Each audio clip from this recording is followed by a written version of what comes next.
have that. We want to be safe with the trip and all. And watch the little ones for standing up. Really sometimes the train will jerk and we don't want anybody to fall down. So kind of watch after the Wait. Look at the other side.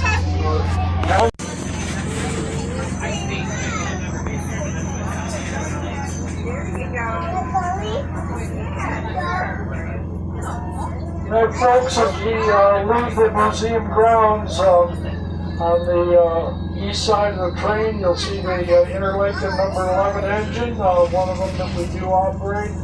It's standby right now. A little later, we will be changing locomotives. We'll go to number 814 in place of number 52 that's on this train. The buildings that we're alongside of where we do our winter maintenance work, maintenance to the locomotives, prepare for track work, anything that might be needed around the museum.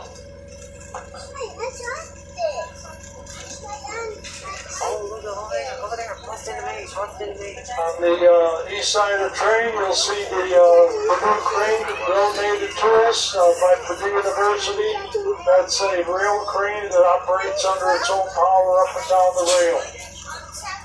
The ballast tamper was donated to us by Union Pacific Railroad. And the little center cab switcher engine, that's what most of us learned how to operate a locomotive with.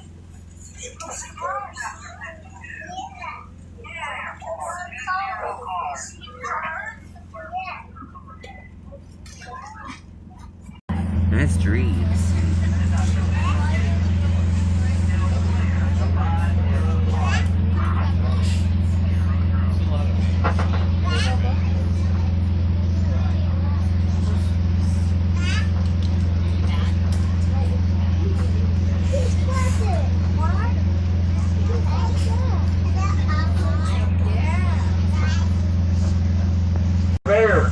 But they soon found out that there already was a Judson in Indiana near Rockville, Indiana. So they renamed the town North Judson. I love the streets changing color here.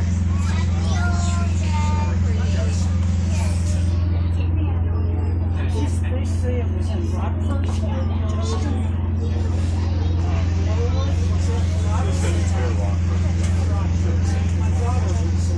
Across from the English Lake Road. The two-story house was built around 1900. There's a smaller house back behind it, a single level built about 1940. The people that live in the smaller house are all part of the original family. I think some 5 generations that have lived in those houses. But the two-story house has been left go, it's not lived in any longer, and over the years it's starting to come apart. I'm afraid one of these days we probably won't see it any longer, because in Indiana, if you have a standing house, then you have to pay tax on it. So I'm sure one of these days they'll be taking it down. English Lake.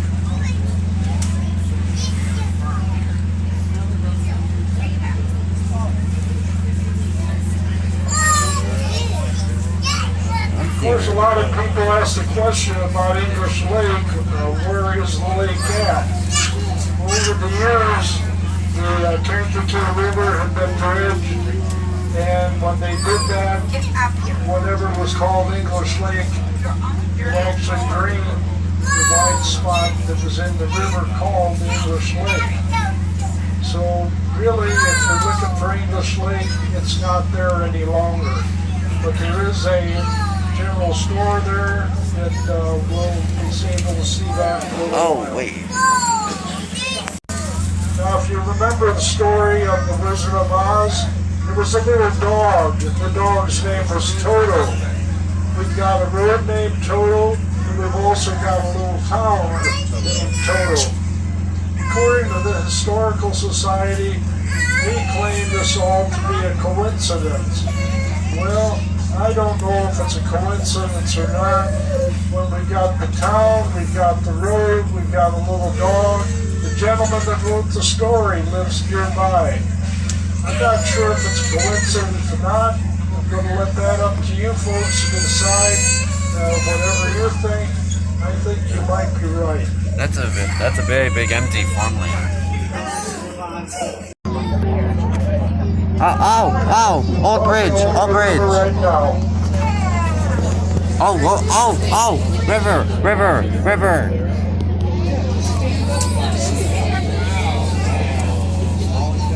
Can't notice the sandbar, the color of it under the water, it's a little lighter. But 2 weeks back, the sandbar was very visible. So the water level has come up some.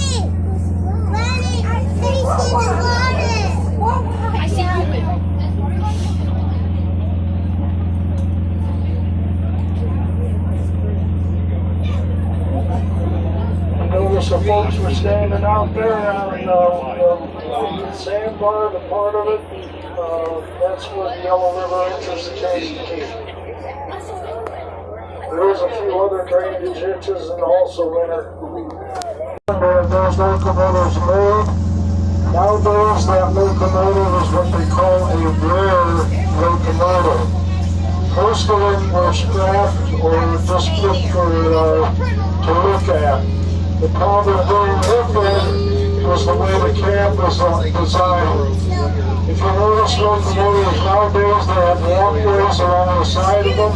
That locomotive does not. It has a tunnel alongside either side of the engine, and you walk through that tunnel. Under the train is actually a Kemper style caboose.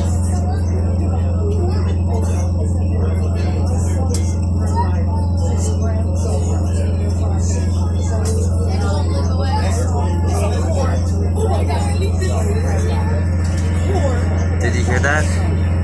Yeah. That air horn's just blaring loud.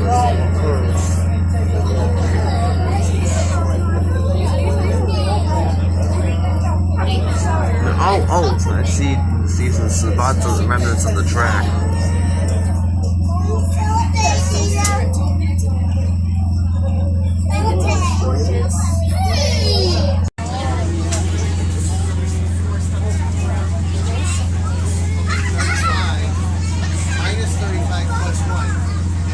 I hear the air horn again.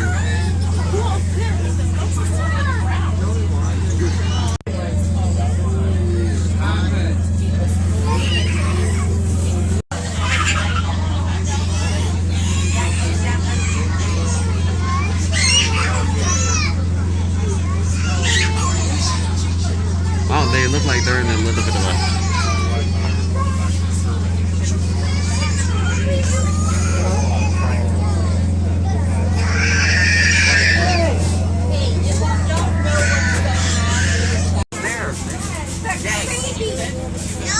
What is that? Hey, what kind of locomotive is that one? EMDSVM.